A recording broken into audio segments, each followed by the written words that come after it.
Hola, ¿qué tal? Buenas tardes. Bienvenidos a todos a este Facebook Live. Soy el doctor Carlos Pimentel, neurólogo pediatra. Como hemos visto este mes hemos estado tratando varios temas de neurología pediátrica. En esta ocasión quisimos hablar de epilepsia. Anteriormente hablamos sobre trastorno de déficit de atención e hiperactividad y sobre el autismo. Estos videos ya se encuentran en la página por si gustan buscarlos. Y el tema de hoy va a ser sobre epilepsia. Patrick aquí a mi lado quiso acompañarnos el día de hoy, que también estará respondiendo alguna de sus preguntas.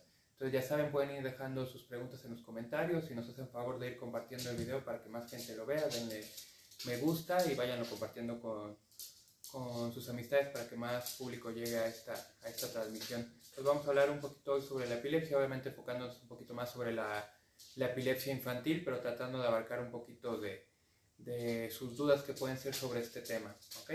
Como sabemos, la epilepsia es una enfermedad crónica, ¿vale? Es un trastorno cerebral, es una de las enfermedades más comunes que nos toca lidiar como neurólogos, ¿ok? La epilepsia afecta a gente de todo el mundo y a gente de todas las edades, tanto mujeres como hombres.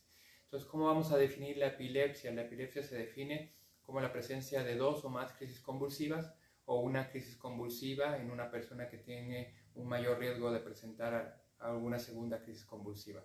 Entonces hay que definir primeramente qué es una crisis convulsiva. La crisis convulsiva viene dado como los movimientos involuntarios o la presencia de actividad eléctrica normal en el cerebro, dado así por algún tipo de alteración en estas neuronas. Una crisis convulsiva puede presentarse durante el transcurso de una vida como algo secundario o como algo esperado. Por ejemplo, uno puede convulsionar después de un golpe en la cabeza, uno puede convulsionar después de un trastorno metabólico, como de alteraciones en la glucosa, etc. Cuando es una única crisis convulsiva no hablamos de epilepsia porque hablamos de que hubo una razón para que esta crisis convulsiva se presentó. La epilepsia hablamos de algo crónico y se va a presentar cuando tenemos varias crisis convulsivas o lo que hablamos de algún factor de riesgo que aumenta la persistencia de estas crisis convulsivas. Entonces la epilepsia se puede presentar a cualquier edad, desde un recién nacido hasta edades mayores, en adultos mayores. No define mayor relación entre mujeres y hombres, es una enfermedad que predomina en todo el mundo. Entonces la epilepsia es la aparición de estas crisis convulsivas con repetición, ¿vale? Es un trastorno por lo tanto crónico y que afecta al sistema nervioso central, es decir, al cerebro, ¿vale? Las neuronas, como sabemos, utilizan energía para transmitir, ¿vale? Energía eléctrica, por decirlo de una manera burda, ¿vale? Esta energía eléctrica es lo que permite el movimiento, es lo que permite que ahorita estoy hablando, es lo que permite lo que permite el sistema nervioso central. Entonces, cuando hay una alteración, podemos hablar de que hubo como un tipo de descarga, ¿no? Que es lo que produce esta crisis convulsiva. Lo importante es identificar a qué se debe y es ahí el motivo por el cual la epilepsia debe ser tratada por un médico especialista, ¿ok? La epilepsia en el caso de los niños es lo que se conoce como epilepsia infantil, ¿vale? Hemos visto que la mayoría de las epilepsias infantiles son idiopáticas. ¿Qué quiere decir idiopática? Que no hay una razón o una etiología que podamos encontrar, ¿vale? Muchas veces la epilepsia se debe a causas primarias, es cuando hablamos entonces de una epilepsia secundaria, ¿vale? ¿Qué quiere decir? Un tumor, una hemorragia, un golpe en la cabeza o alguna alteración congénita o desde el nacimiento. Es ahí cuando podemos hablar de que esto es lo que ocasiona la alteración en las neuronas y que por lo tanto es lo que está ocasionando que la gente convulsione. Es distinto a lo que conocemos que es el mayor porcentaje de los casos, que es una epilepsia idiopática, que es cuando no encontramos una causa como tal, que es la mayoría de los casos en los niños. ¿A qué se debe entonces realmente? Hay muchas hipótesis, hay factores ambientales que pueden estar afectando y muchos factores genéticos que pueden estar afectando, ¿va? Es importante también los factores que tuvieron al nacimiento, cómo fue el nacimiento, cómo fue el embarazo, si hubo un problema al momento de nacer, que esto puede condicionar un mayor problema al momento del diagnóstico de la epilepsia, ¿vale? Una vez que tenemos una crisis convulsiva, ¿qué va a ser una crisis convulsiva? Unos movimientos involuntarios en la persona, ¿vale? Eso es lo principal que declarar. Todos hemos visto en la televisión, en el cine, la clásica es la persona que convulsiona, ¿vale? Se pone rígido, convulsiona todo el cuerpo, convulsiona manos, convulsiona piernas, pierde el conocimiento, ¿vale? Y queda muy cansado después de la convulsión. Esta es una crisis convulsiva generalizada, que quiere decir que afectó a ambos hemisferios del cerebro y que por lo tanto convulsionó tanto el lado derecho como el lado izquierdo. Hay otros tipos de crisis convulsivas que se conocen como simples o anteriormente como focales o parciales, que únicamente afecta una parte del cuerpo, que quiere decir que cuando solamente está afectado el hemisferio izquierdo o el hemisferio derecho, ¿ok? Y que por lo tanto solamente va a convulsionar la mano derecha, únicamente la pierna derecha, sin afectar el otro cuerpo. Generalmente estas crisis convulsivas, por ejemplo, no hay pérdida del estado de alerta, no se pierde el conocimiento como tal, sino únicamente vienen estos movimientos involuntarios que la gente o la persona afectada no puede controlar, ¿ok? Hay otros tipos de crisis, hay varios tipos de crisis convulsivas, algunas conocemos como crisis de ausencia, en la que únicamente pierde el estado de alerta, hay otras crisis mínimas y hay otras crisis que dependiendo la zona o la localización donde esté afectada las neuronas y el cerebro, pueden verse acompañados por ciertos defectos cognitivos, por incluso olores, por incluso visiones, por incluso risa o incluso llanto. Esto va a depender mucho de la zona donde se esté afectando esta parte del sistema nervioso central. Por eso es muy diferente la crisis convulsiva de acuerdo a cómo se esté presentando en cada una. Ya tuvimos una persona que tuvo más de una crisis convulsiva, entonces ya podemos hablar de una epilepsia porque hablamos de repetición. Entonces aquí, ¿qué es lo importante? Acudir al médico, ¿vale? Acudir inicialmente al médico que realizará los estudios para poder llevar un diagnóstico por qué se lleva en esta crisis. Lo primero es descartar que no sea algo de lo que hablamos primario, como puede ser un tumor, como puede ser un sangrado, como puede ser una malformación congénita. Si se descarta esto, pues hablamos de una epilepsia idiopática y pues, generalmente de cada caso, ya lo que encontremos en cada niño serán los seguimientos o los estudios que se deben realizar. El estudio de elección para la epilepsia es el electroencefalograma. Muchos de ustedes como mamás o papás, si tienen un niño con epilepsia, ya se han realizado muchas veces este estudio. El electroencefalograma es un estudio donde se ve la actividad eléctrica del cerebro, ¿va? Y por tanto me puede ver una actividad anormal característica de cada una de estas crisis, ¿ok?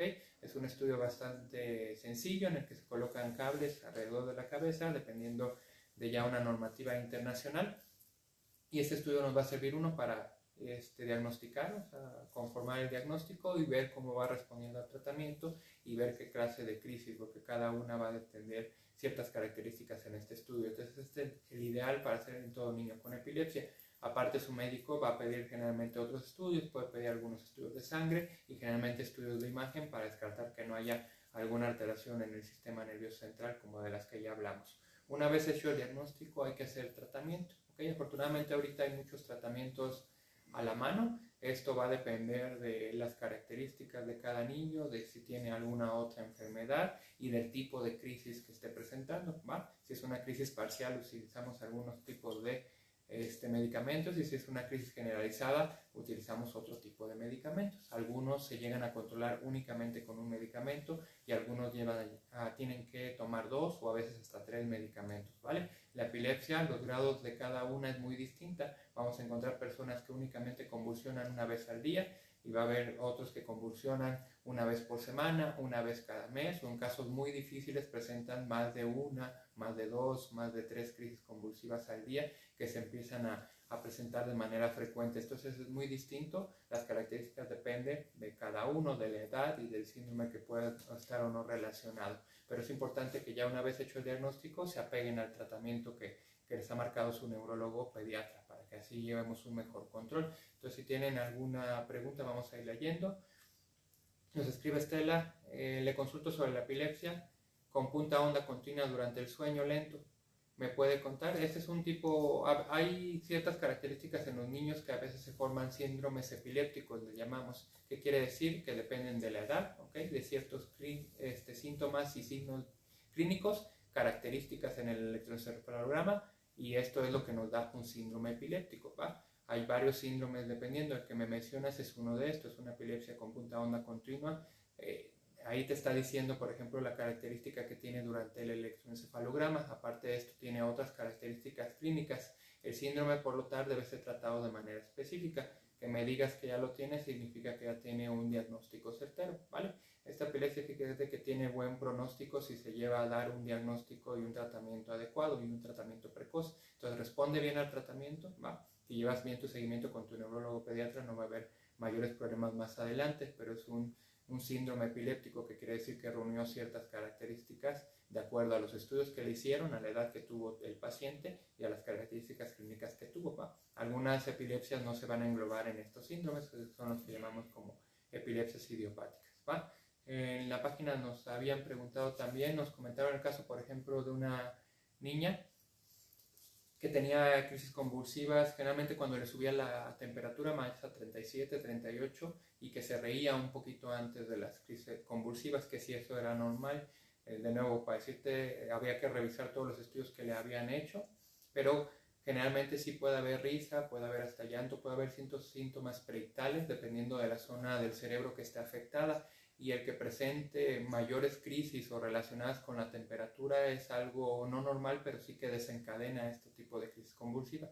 Por eso a un niño con epilepsia, a una persona con epilepsia es muy indicado que se controle la temperatura precozmente en cuanto inicia la fiebre, para evitar esto como un descontrol. Le llamamos descontrol de crisis convulsivas. La temperatura como tal produce más estrés al sistema nervioso y esto puede condicionar un descontrol en sus crisis convulsivas que se encuentran controladas.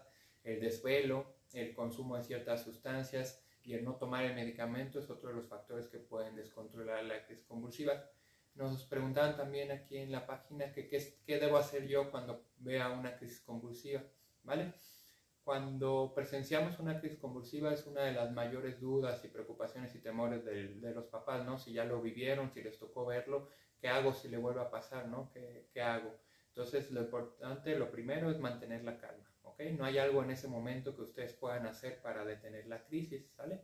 Soplarle, cambiarlo, decir tal cosa, llenarlo de alcohol, echarle agua, nada de eso funciona, ¿va? La crisis convulsiva ya está la actividad eléctrica en el cerebro como tal descontrolada y por eso vemos a la crisis convulsiva ya desarrollándose. Entonces, ¿qué hay que hacer? Lo primero, tomar el tiempo, ¿va? Porque el tiempo es muy valioso para medir, para que le digan a su médico cuánto están durando sus crisis convulsivas y sobre todo para detectar cuándo ya es una crisis convulsiva severa. Cuando ya se vuelve severa, cuando dura más de 5 minutos. ¿Okay? Cuando dura más de 5 minutos ya hay que hablarle a su médico o hay que hablarle a la ambulancia para acudir al hospital. Menos de esto se lo van a controlar rápidamente. Entonces hay que mantener la calma. ¿Okay? Entonces lo importante es mantener la calma. Digamos que a Patrick ahorita le diera una crisis convulsiva, lo único que hay que hacer es ponerlo de ladito. ¿Okay? Yo ya sé que está ahorita en el sofá, entonces no le va a pasar nada, no hay nada con que se lastime, no hay nada de que le vaya a pasar o se podría caer, entonces voy a evitar que se caiga. Voy a tomar el tiempo y voy a medir cuánto le está pasando. Muchas veces queda la duda de que si se va a ahogar, que si con la lengua se puede ahogar, eso es completamente falso. Entonces, lo único que hay que hacer es ponerlo de ladito y vigilar que no haya nada cercano con lo que se pueda lastimar. Tomar el tiempo y nada más lo que les decía, vigilar que no pase de esos 5 minutos críticos que ya se vuelve otra cosa, ¿ok? Si él estaba sentado, si él estaba de pie, obviamente eso sí puede condicionar un mayor daño, entonces hay que pasarlo a una superficie donde no se pueda lastimar, ¿ok?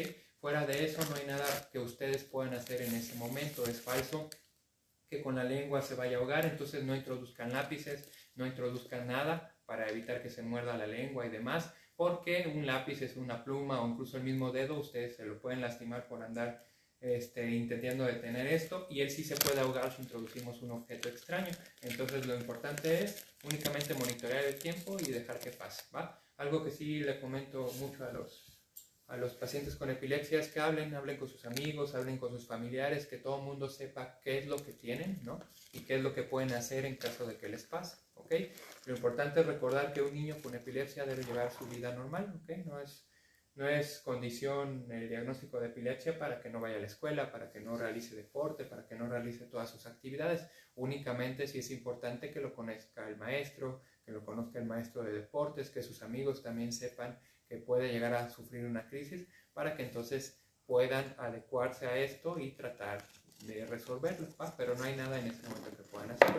De nada, Estela, gracias a ti por estar en vivo. Otra pregunta que nos habían enviado fue una mamá que nos comentó que ella tenía el diagnóstico de epilepsia y que estaba pensando embarazarse, ¿no? De hecho, creo que ya tenía unas pocas semanas de embarazo, que estaba tomando su ácido fólico y sus vitaminas, que si había otro problema con el embarazo y la epilepsia como tal. Como tal, el embarazo no se contraindica en la epilepsia, es decir, una mujer si quiere embarazarse, debe ser posible hacérselo. Obviamente tiene que acercarse con su médico y preguntarle, ¿va? Porque hay medicamentos que no se deben usar durante el embarazo que puede estar tomando por su misma epilepsia, entonces deben cambiar por otros que no tengan problemas como tal entonces para el futuro niño, ¿vale? Y obviamente mantener adecuadamente, estar controlada su epilepsia, y fuera de eso puede llevar su embarazo sin mayor otra complicaciones, pero sí es importante que lleve bien su control con su médico, ¿ok? Porque si no queremos mayor problemas tanto para la madre como para el niño, ¿ok? Pues otra pregunta que me habían hecho en días pasados es: ¿cuál es el tratamiento más efectivo para la epilepsia? La verdad es que no es un tratamiento efectivo como único, porque depende mucho del tipo de epilepsia, ¿ok? Depende mucho de las crisis, de la edad, del síndrome epiléptico, como vimos anteriormente, y como cada persona puede ir desarrollando o respondiendo al medicamento de manera distinta. Entonces aquí es importante que se acerquen con su médico, por eso hacemos tantas preguntas, la historia clínica, para ver qué medicamento pensamos que va a responder mejor de acuerdo a cada crisis convulsiva que está presentando cada niño o cada persona que llegamos a ver. Entonces no hay un tratamiento único, ese tratamiento va cambiando de acuerdo a cada persona, y lo que les comentaba, algunos responden muy bien con un único medicamento, algunos con dos y algunos incluso con tres. Hay epilepsias de muy difícil control que requieren 3 medicamentos o requieren más o requieren medidas un poquito más drásticas como cirugía o otros factores. Pero hablando de lo más común es que con 1 o con 2 medicamentos lleguemos a un control adecuado, ¿va? Jesús Pérez nos pregunta cuánto cuesta un electroencefalograma. Esto varía de acuerdo a donde te lo haces. Afortunadamente ya hay varios laboratorios, ya hay varios médicos que lo hacen, así que acércate a el que tú consideres que maneje un mejor precio para ti, ¿vale? Aquí lo importante del electroencefalograma, sí, cuando se lo pidamos, es que se realice en vigilia y en sueño. Es algo que le gusta recordar a los papás, ¿vale? Tienes que hacerse, ¿qué quiere decir en vigilia y en sueño? Que le van a pedir al niño o a la persona que haga unos ejercicios despiertos y después se va a dormir, ¿ok? Esto es parte importante porque así valoramos tanto la vigilia como el periodo de sueño en los cambios eléctricos del cerebro, ¿va? Que es algo muy importante para lograr identificar ciertos trastornos epilépticos, ¿ok? Pau nos pregunta: ¿en un bebé de 11 meses se puede hacer dieta cetogénica? Tiene una cicatriz en el lóbulo temporal derecho. La dieta cetogénica es uno de los tratamientos para epilepsia, ¿vale? Es un tratamiento que se utiliza más que nada en epilepsias de difícil control. ¿Qué quiere decir? Epilepsias que no respondieron a un manejo, que no respondieron a 2 medicamentos y que están siendo difícil controlarlas. Entonces, sí se puede hacer a esa edad, ¿va? Aquí más bien es ver si él es candidato a esa dieta, ¿va? Acércate a tu médico, al hospital donde te estén viendo, el sistema de salud, para ver si eres candidato a este tipo de dieta. Te digo, no se lo damos como tal de inicio a cualquier paciente, realmente es con epilepsia de difícil control, porque también tiene sus complicaciones, ¿va? Y lo que mencionas es probablemente la causa del por qué está teniendo crisis convulsiva, y hay que ver nada más si no te está respondiendo bien a un único medicamento o requiere más. Pues todo eso depende dentro de su tratamiento. Entonces, como les comentaba, la ventaja en los niños es que sí se ha visto que la mayoría de las epilepsias infantiles responde bien al tratamiento, incluso algunos llegan a suspenderlo después de un tiempo. ¿Cuándo vamos a suspenderlo? Después de 3 años sin crisis. Eso es lo que necesitamos, que quiere decir que ya no presentó ninguna crisis convulsiva y que sus estudios están saliendo normales, que en los últimos electroencefalogramas ya tampoco vemos actividad anormal. Esto es necesario y esencial para poder decidir suspender el tratamiento. Si no, es necesario continuarlo hasta que tengamos un mejor desempeño de los medicamentos, pero en la mayoría de los niños sí logramos este cometido, a diferencia de los adultos, que llega a ser un poquito más difícil, ¿va? Jesús Pérez nos pregunta: ¿es lo mismo epilepsia que el síndrome de West? El síndrome de West es un síndrome epiléptico, entonces sí es lo mismo, ¿va? Ya hablamos que un síndrome epiléptico tiene que ver con un síndrome que se presenta solo a una edad, ¿ok? Que se presenta con ciertos signos y con ciertas manifestaciones clínicas y que responde a ciertas características en el electroencefalograma. Entonces, síndrome de West, por ejemplo, afecta a lactantes. ¿Qué quiere decir? A menores de 2 años de edad, ¿ok? A bebés. Y tiene ciertas características, presentan espasmos infantiles, y en el electroencefalograma también vamos a ver características muy singulares en cuanto a esto. Es una epilepsia que se cataloga como tal, como un síndrome de West. Es un síndrome de difícil control. Esto sí es de los que llamamos, por ejemplo, epilepsia de difícil control o resistentes al tratamiento, porque la mayoría de los pacientes sí requieren más de 2 medicamentos, o por ejemplo ellos sí son candidatos a entonces dieta cetogénica o cirugía, ¿vale? Dependiendo de la evolución, hay otros que sí no llegan a evolucionar un poquito mejor, pero este tipo de síndrome sí es un poquito más difícil tratarlo, ¿ok? Entonces, como les decía, por favor sigan compartiendo el video y si tienen más preguntas, favor de hacerlas. Otra pregunta que nos hacían también en la página el día de ayer es ¿cuál es la causa de la epilepsia? Las causas son múltiples, ¿vale? Son más de 100 causas que te podría ahorita decir, ¿ok? Entonces, lo que sí vale la pena recordar es que en la mayoría de los casos es idiopática. ¿Qué quiere decir? No se encuentra una causa única, ¿vale? No se encuentra algo que me explique. ¿A qué se debe entonces? Hay varios factores genéticos, varios factores ambientales involucrados, ¿vale?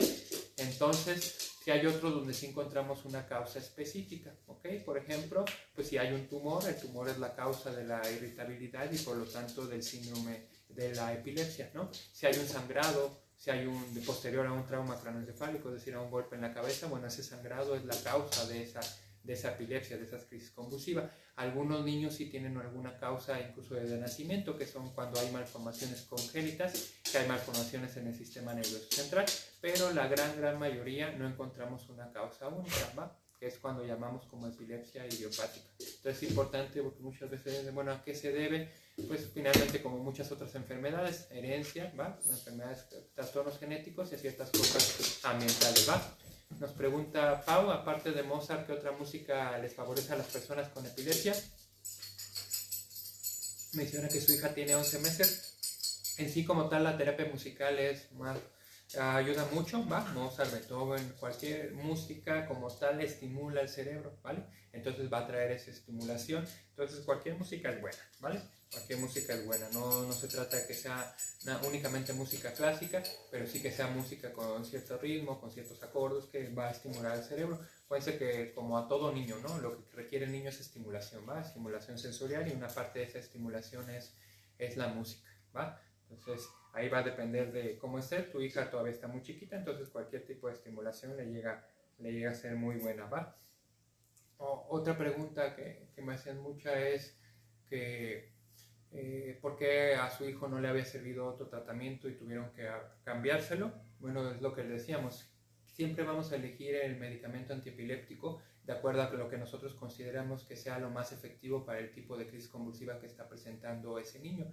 A veces no va a ser suficiente o no está funcionando bien. Entonces se puede cambiar el medicamento por diversos factores, a veces únicamente por los efectos adversos que presenta, a veces porque no vemos que está logrando el cometido que nosotros queremos, que es reducir el número de crisis hasta que sean 0. Entonces por eso que decidimos iniciar otro fármaco, ¿okay? Entonces esto depende de muchos factores. Afortunadamente tenemos una lista de fármacos antiepilépticos amplia y eso es bueno. Quiere decir que si vemos que no nos funciona alguno, podemos intentar otro, podemos intentar otra terapia. De eso va a depender el tratamiento que vayamos a llevar. Ya en casos severos o en casos de difícil control, hacemos los tratamientos ya más difíciles que habíamos comentado, como la dieta cetogénica, cirugía para epilepsia, ¿va? Estimulador vagal, que eso ya son tratamientos más para intrahospitalarios o niños que comentamos no están respondiendo muy bien a este tipo de tratamiento.